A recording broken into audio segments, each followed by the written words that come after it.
Hello everyone, I'm Rebecca and welcome back to my sewing room. Today we are starting in on a brand new historical project, and it's an era that I haven't really done before, and it is also kind of a cosplay, or at least it's inspired by a cosplay, because I am going to be making a Tudor version of Jane Seymour from 6.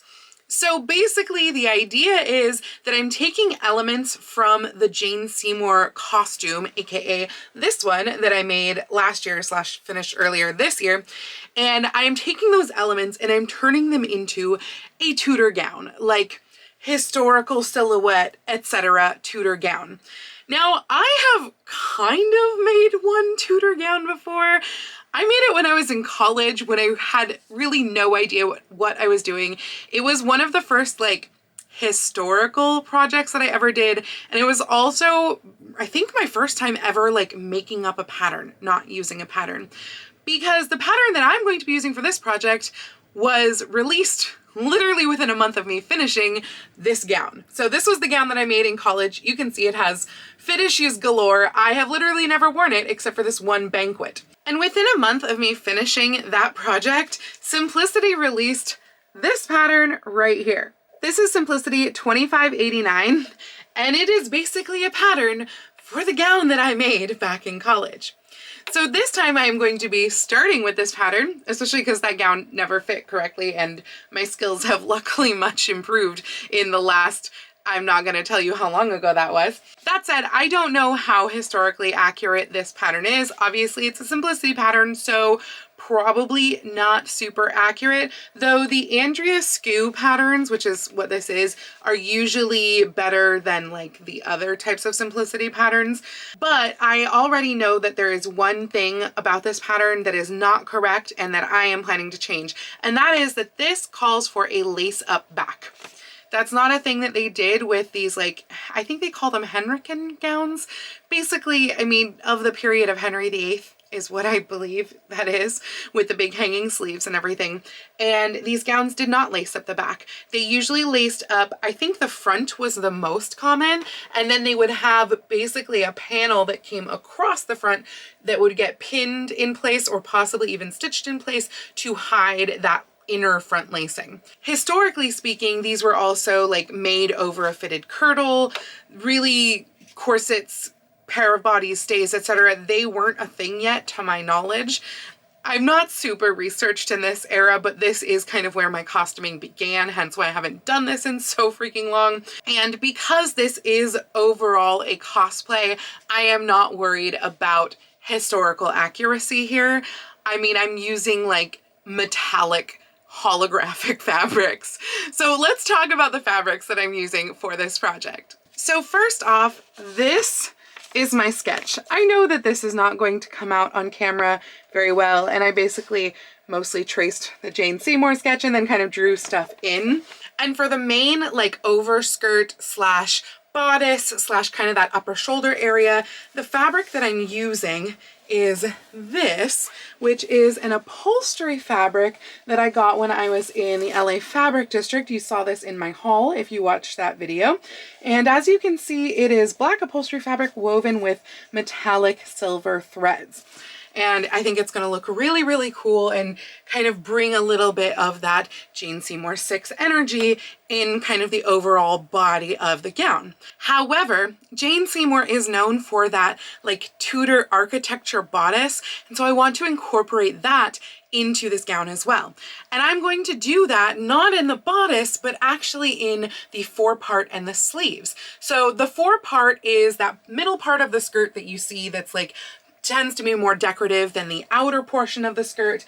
And I am most likely, because I haven't checked to remember how much I actually got of this, but I'm going to be using this holographic fabric. This is actually an organza, and so it's going to be backed with like a white fabric of some sort. Haven't decided what yet, but I'm going to be using this and then kind of making like Tudor striping, possibly using the same kind of faux leather that I used for my Jane Seymour costume. I'm not positive yet on that part, but with some sort of like ribbon sort of design to make a Tudor looking element, like Tudor architecture element on this Tudor 4-part and on the lower portion of the sleeves. So this is kind of like that big round part of the sleeve that you can't really see so well on the pattern envelope, but it's this part that sticks out underneath the big hanging sleeve. And then, because this project is going to be one that I'm going to be working on and off for the next while, in addition to another cosplay, which is going to be Snow White, so a little teaser there. We will talk about that soon in a later video. But I'm going to be working on this on and off, and so I think I may actually leave the hanging sleeves for a couple of months, because what I want to make the hanging sleeves out of is this. Because I feel like it actually kind of gives a nod to Jane's sleeves in her portrait, like that kind of weave or embroidered detail that you can see on there. And I don't have enough of this fabric, with these fabrics, these are multiple fabrics, right now to make the hanging sleeves out of. I got them in the LA Fabric District. So I'm going to be there in January, and we will see if I can get more of it. And if not, I will figure out something else for the hanging sleeves. But those are our fabrics, that's our pattern. So let's go ahead, and I'm gonna start with the skirts so that we can get a lot of this fabric actually out of the way. I've already washed it. And then once I do the skirts, we're gonna work on a bodice mock-up. I have to just mention here, since I just put this on the dress form, I love the fact that I am finally going to get to use the theatrical application that I made in 2010, which is this 4-part was designed to be snapped on and off to this base underskirt so that I could switch out different 4-parts, because at the time I was really into Ren fairs and I thought I was going to do so many Ren fairs and so many Ren fair costumes, and then I never made another one of these. And so this 4-part has lived on these snaps. Other than when I've washed this, it's lived on this underskirt for 15 years. And I'm finally going to make a new 4-part to snap onto the underskirt, and that makes me happy. So I kind of just threw up a knife pleated panel onto the form right now over the hoop and petticoat and everything. My hoop skirt, by the way, is probably not historically accurate. It's a little bit farthingale shaped and a little bit hoop skirt shaped, which is to say not quite as conical as a farthingale. But I've just got these knife pleats up here. These, however, are not deep enough for what I would need to go around this far, because those knife pleats are actually taking me to the center back of the waist, but there's just not quite enough fabric at the hem. So I'll definitely have to do them deeper. But here's what I'm trying to figure out. Right now I have 2 samples of patterns and pattern diagrams for this era. I have the simplicity one, which shows this is the front, so it's flat panels in the front, and then this is the back and side, which means it is gored panels in the back and the side. And that seems kind of counterintuitive to what I would think.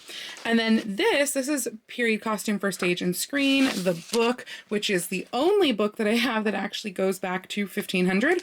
All of the rest of them go back to like 1580, 1600, 1700, etc. But this is straight panels. So this little trace out is just kind of an example of where the front 4-part would go. And then these are the actual straight panels. So you can see the hem is very shaped, have quite a train. There's an example of what it will make up into, but the skirts themselves are straight. So I wasn't really sure what to do between these two. So I just posted on Instagram and Facebook a poll in my stories and also a post debuting my sketch, and kind of asked for your guys' thoughts. And I've already gotten a few really helpful responses in this. So I just kind of wanted to share with you what I have already learned. So my friend Ellen was kind enough to share me a couple of pictures out of her Tudor Tailor book.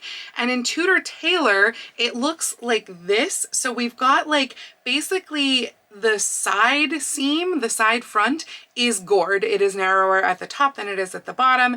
And also, I think looking at this correctly, I'm just holding up my phone here, it looks like also the center back is gored, which I didn't expect that to be gored. Honestly, both of those are kind of unexpected to me. So that's very interesting. I know Tudor Tailor is obviously one of like the top references for most people for this era, but it's really good for me to know those, you know, diagrams there. And then Rob over on Instagram was really kind enough. He's actually so kind that he's going to stick the pattern in the mail for me, which, like, wow, thank you, Rob. But he was also kind enough to take a picture of the period patterns, which I didn't even know that this one existed, but there's a period pattern for this era. And so that one, it's all gored skirt shapes. I'm not entirely positive how many you use. There's definitely 2 different shapes in here. So I'll have to wait and see, like, once the pattern gets here, how many are required for that. But it looks like they are approximately the same, the 2 pattern shapes, which is presumably like a front pattern and a back pattern, or a front and a side and a, I don't know, something like that. But they're all gored in any case, which I was not expecting. And then my friend Bess, who is an absolute expert in this era, she said that the back panel is a rectangle, potentially with like a shaped hem for the train, but the front, side, and side back are gored panels. So I'm waiting to hear back from her on like kind of the proportion of that, because that's more panels than I think any of these other patterns have entailed. So I'm interested to see, like, you know, how much fabric goes into that. But that is obviously different than what these other patterns have been saying. And I really trust Bess in this area because, again, she is an absolute expert. So at this point, I'm not really sure what to do, but I really want to move on with the skirt currently. I mean, I could switch over to doing a bodice mock-up. That is entirely a thing. I'm still in the process of cutting out the simplicity pattern. And now that Rob is sending me that period patterns one, I'm interested to see how they compare. However, I'm not going to wait for things to get here this week because I do want to do some sewing this week. I don't have a lot of time because of Annie Tech, but I still do want to do some sewing. So I think what I'm going to do is I'm going to play around with kind of like fabric draping layouts on the skirt and look at what works best over there. And then I'm also going to finish cutting out the simplicity pattern because, again, I still have several pieces to cut out in that. And once I have finished cutting out that pattern, if I don't have enough kind of definitive answers from people online yet, I think I'm going to turn my attention to the mock-up and at least try the simplicity mock-up. And if it turns out that the simplicity pattern is absolute garbage, then I will wait for the pattern that Rob is sending and we'll try that mock-up instead. So I'm really interested to see the difference between the two or see if the simplicity one works. All of the pictures that I've seen of people who have made the simplicity one on like the sewing pattern review website, they look pretty good. And again, this is a theatrical context here that we're making this. It does not have to be historical. I'm already going to make that change with the closure. So I'm hoping that that will actually work out. But I'm gonna go cut out some pattern pieces and then we'll see what happens next. So after much deliberation, I think I have finally decided on the pattern layout for these skirts. And frankly, it is a combination of kind of everyone's different input and patterns that they have shared with me, plus also just like what fabric I have on hand, because I went through and I looked and basically I feel really comfortable about doing a 4-panel skirt. Because if I tried to do more than that, I don't think I would have enough left for bodice, or at least not enough to be comfortable about the bodice on the upper sleeves. So I am going to do a 4-panel skirt and that's just what it's going to be. I've also been kind of pinning and playing around with the fabric on the hoops here just to see how much fabric I kind of need to get the right look to go around the skirt. And frankly, it wound up being that like each full width panel of this, which I think it's about 60 inches wide, but to be honest, I didn't measure it yet, but it's somewhere in that realm. And each one kind of pleats down to a nice look at about 30 inches. So really I'm losing about half of the width of the fabric to get a nice look around the hoops. That said, I don't need the equivalent that it is pleating to at the top, which is, I think it was about like 13 inches. I don't need 4 of those to get around my waist. So I do think that a partially gored skirt is going to be the right answer here. And what I'm going to do is, I think closest to the Tudor tailor pattern, except that I'm not planning to gore my skirt in the center back because that seems unnecessary to me, especially because I'm not going for a trained skirt. I am planning to wear this at a con.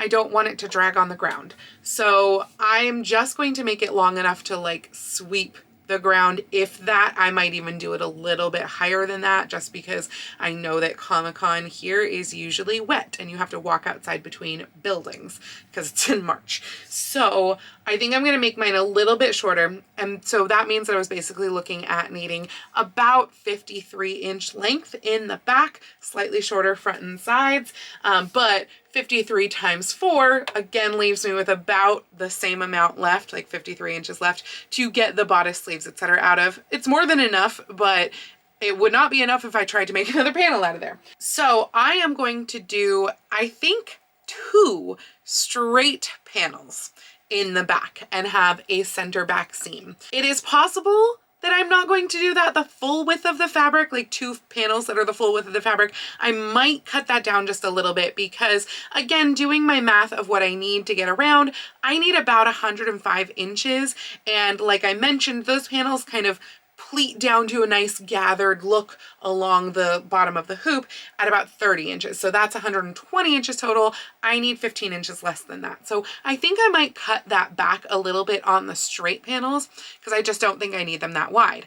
And then for the gored panels, it's going to be, again, probably full width at the bottom, but then the side seam, I guess is what it is. Yeah, it's a side seam that is going to be gored. So it's going to be straight in the front because I think everything that I've seen shows that it's a straight panel in the front where that skirt opens to allow the forepart to show.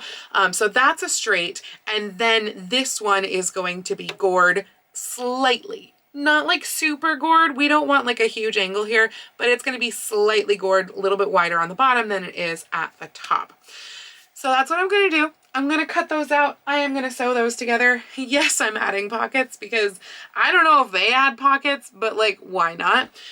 I'm going to add the pockets. I am going to put those on a waistband and then I will be able to hem up a skirt. My goal is, it's Thursday right now. I am busy tonight, so there's probably not much sewing that's going to happen tonight. I might get them cut out before I have to leave to go teach a lesson, but that's probably about it. And then I am going to sew them together tomorrow. And hopefully on Saturday, when I have an all day long rehearsal, I will be able to sit there and hand sew the hem. So my goal is to get that hem fully marked by the end of tomorrow so that I can go into Saturday and be able to sit in the theater and hand sew. Also probably editing this video while there's a lot of time that I don't expect to be on stage because I'm not in the first 40 minutes of the show. So I'm gonna go get started on that. And once that is all together, hopefully on Sunday, we can put together a bodice mock-up. Also, I just realized that I accidentally wore a sweater that basically matches my fabric. So that's fun. I got the sweater at Old Navy. I'm really liking it so far, by the way. This is not sponsored or anything. I don't even have an affiliate link for you. I had gotten the burgundy color of the same sweater, and that one pulls like crazy. I still love it, but it pulls like crazy. But this black one doesn't seem to pull as much, at least. I haven't noticed any pulls yet. So it's my first time wearing it. I'll update you again later if it turns out it does pull. So far though, I'm really liking this black sweater and it's so sparkly, which is why it matches Jane. Also, I just have to mention how excessive the fabric is in the Simplicity pattern. I have not actually checked to see how wide around this hem is, but you have to cut 6 of the back/side back pieces. So that's 6 pieces around, plus the big fronts. The fronts are very wide. And then plus the center front piece that's the forepart. That's a whole different thing. So this is just an excessive amount of fabric. I don't know why you'd want it to be that full. It doesn't really make sense to me. So I did not actually wind up with any sewing time whatsoever on Friday, which meant that obviously I could not hem the skirt on Saturday at my really long rehearsal. It is now Sunday. The skirt panels themselves are all assembled. It's big. It's a lot of it. And that is, you know, gonna all have to be pleated down to my waistband. So that's the next step. I'm going to pleat down all of this. I am fairly certain that I'm doing knife pleats all the way around. If I find that there is just too much fabric for knife pleats in the back, I might switch to cartridge pleats, but my goal is to knife pleat all of this so that it's a little bit smoother over like into the waistband. So hopefully that is gonna work. And then once that is all assembled into there, then I can go ahead and mark the hem. And my goal is to get that done tonight so that at tomorrow's long rehearsal, I can then do the hand sewing at that rehearsal instead, hopefully not putting us too far behind with all of this. At the same time, I have also cut out my mock-up pieces for the bodice. I had been hoping to try this on tonight. It's 8 o'clock right now, so I've got about like 2 hours of sewing left that I can do before I have to get ready for bed. So we'll see how much of this I can actually get done, how long the skirt's going to take, because that is frankly my priority at this point. But I mean, this just has to be assembled together, and then I have to actually put my Elizabethan corset on and try this on. Yes, I know it's an Elizabethan corset, it's not the right era, but again, that's just what I'm going to be wearing under this. Now, as far as sizing up this pattern goes, I did size this up to a size 26 across the board, or what would be a 26. The pattern goes up to 24. And then on top of that, I did also increase the length of it by a ½ inch. I'm hoping that that is going to be enough. Basically, I compared the length of each piece against my corset, and once you take out the seam allowance, it was like the exact same length as my corset. So I wanted it to be just a little bit longer, obviously, so the corset doesn't show. So that was how I came to that number. So yeah, I'm going to assemble those together, but more importantly, I am also going to pleat all of this into the waistband. So I'm realizing as I am starting to cut out the waistband here that this simplicity pattern actually has the skirt attached directly to the bodice. Once again, we come to the issue of I don't know if this is how it is supposed to be or not. Honestly, it probably is.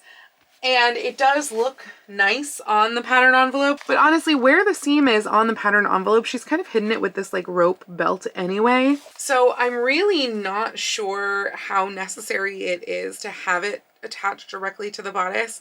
Obviously, when we talk about something being attached directly to the bodice, there's two things that come into play. One is versatility or lack thereof, because you can't then switch it from one to another. I'm not worried about that because let's be honest, I'm going to be wearing these together. The more important issue here, for me at least, is the weight. This is a very, very heavy skirt, and I kind of feel like it needs to be anchored to a waistband where I can then have that weight here as opposed to here. So I think I'm going to go ahead and continue with this being a separate piece. If need be, maybe I can do some, you know, hooks and bars or something like that where I can attach the bodice to the skirt, and that way the bodice won't like ride up from the skirt or anything like that. But I think that I am going to go ahead and have these be separate pieces just for that weight. I mean, frankly, really, if all else fails, considering we have a front closure on the bodice, or we will have a front closure on the bodice, another option is to have that waistband, like an actual waistband on the skirt, which then can hook and bar, etc. itself here at the center, and then also have it attached to the bodice, but that way the weight is still being put on the waistband as opposed to on the bodice. It's kind of like when you put a waist tape into like a Victorian bodice, and you are kind of having the strain of that on the waist tape as opposed to the strain being like distributed among the bodice and the closures. I think that this is going to be the best route. And again, if I need to like whip stitch one to the other, that's fine. But yeah, I think that this is going to be just the best thing for the weight of this skirt. So I'm going to go ahead and continue with the waistband. I just had what I think is a cute idea. I've been looking for a way to incorporate how I want to bring in the studs, because obviously studs are a big part of Jane's costume in 6. And I think I am going to stud this like whole front edge. This is the front edge where the skirt opening is, where the 4 part's going to be in there. And I think it would be really fun to just run studs all the way down there. So yeah, I'm going to do that. It may even mean that I don't need to stitch it down inside. And just to make the studs a little easier to go through, I think I am not going to fold this twice. This is a selvage edge, but it's an awfully fuzzy selvage edge. So I'm kind of torn on that. I may actually just cut off the fuzziness so that I'm left with like a nice tight selvage. And then just fold that once and have the studs go through those 2 layers together. As as you can hopefully see, the skirt is set on the waistband. I do wonder though if I should have angled this front here, because right now it just does seem to want to fall kind of straight down, and this is meant to not fall straight down. But if that's the case, really I suppose this would have to be kind of angled in reverse and have more length up here and be shorter there, I think, because if this were shorter here, it would just come further this way, and obviously we want it to be more open. So I'm not sure if I have set that right. And of course, by not following the simplicity pattern with this, I can't really refer to that. Obviously the waist of the bodice does dip down, so the simplicity pattern I believe was kind of shaped so that it could pleat to a pointed front bodice. I might just have to see what the past patterns has going on tomorrow once I pick that up from the post office, because I think it's supposed to arrive tomorrow. But yeah, this is where we're at for now. I think I just need to try this all on and kind of see what happens. So I think I'm still going to put it on and hem it as is, but I'm going to keep in mind that I might want this sort of angle here in the front. If I do wind up doing this, what I can do with this, which is meant to be like the return part of the closure, basically it comes under here and there's a return hook on this side, but I could actually kind of make a little fold in this like this so that it comes down into sort of a point here. And especially if I am attaching it to the bodice, it will help to anchor that a little bit so that it won't just kind of loosen everywhere around the waist. So I think that this will be okay. In other words, I am going to go ahead and put this on now and see about marking that hem. So yeah, when I tilt the waistband down like this, I don't know that you can see this since it's black on black, it is tilted into that V shape right now, and it is causing this to open up over the forepart, so I think that's good. One thing that's not good, and I don't know if it's the weight of the skirt that's causing this or not, because I swear it wasn't showing before I put the overskirt on, is that big old hoop line right here. That is ugly. So I need to see if I can take that in anymore, like take in the bottom hoop. But I think what's happening is that the skirt is just so heavy that it is pushing the hoop forward. Oh yeah, I mean, you can see the shape where it's pushing the hoop forward, causing a hoop line in front where we don't actually get it around anywhere else in the skirt. And still, that's ugly. So since I had to put the corset on anyway to make sure that the skirt's gonna work, etc., I figured let's go ahead and put on the bodice mock-up. This bodice mock-up. I know it doesn't look that bad yet. Just wait. Yeah, I don't know what's going on here. This is such a poor fit. I mean, obviously it does not close here. We're supposed to have a 1/2 inch seam allowance throughout this whole center front. It does not even remotely close at the bottom. We've got like a 1.5 inch gap by the time it gets to the bottom of the point. I don't know if this point is supposed to be this long either. It seems a little bit excessive. It also, I wonder if it's supposed to be this high, though I like this height, but I kind of don't feel like bodices were this high. But the back, well, first off, I mean, then we have too much taken out here. We've got like 1.5 inches here seam allowance as opposed to 1/2 inch. We've got basically 1 inch through this area here. And then obviously I can't reach the back to pin, but we have like so absolutely much going on back here. So excessively much.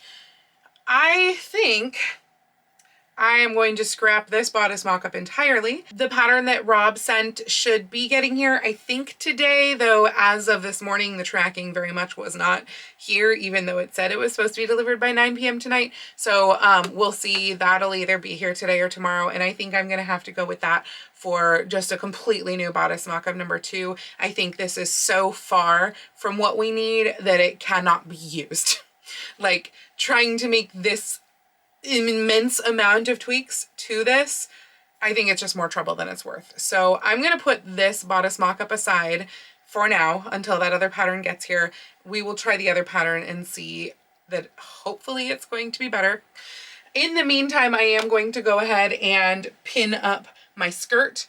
I do feel like this keeps falling further like center, which is not what I want. And I think what is happening, at least a little bit, though now I'm not feeling it. Earlier when I was wearing this, like 10 minutes ago, it was starting to gap in the back because that V was pulling up, because there's nothing like pulling it down besides just gravity, and the gravity, technically there's more gravity in the back of the skirt because there's more fabric in the back of the skirt.